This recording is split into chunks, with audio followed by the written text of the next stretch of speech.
Morning ma'am. हमने we have created the project of the science model of alcohol detection.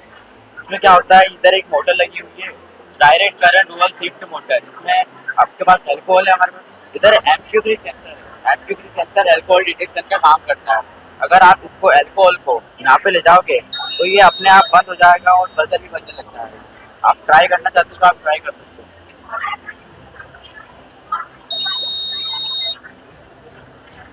तो इससे क्या होता है, काफी हद तक एक्सीडेंट के चांसेस कम हो जाते हैं, और जो है ना अलार्म बच जाता है तो ट्रैफिक पुलिस को भी काफी हेल्प करता है। क्योंकि जब कोई व्हीकल पास होती है रोड से, तो अगर वो अलार्म बच जाता है तो फिर उनको समझ आ जाता है कि किसी ने मतलब ड्रिंक करके ड्राइव कर रहा है, तो कोई तो ये जो है ना बहुत ज़्यादा हेल्पफुल है अभी के लिए, क्योंकि अभी लोग ड्रिंक एंड ड्राइव बहुत करके चलाते हैं, तो एक्सीडेंट के चांसेस बहुत कम हो गए इससे।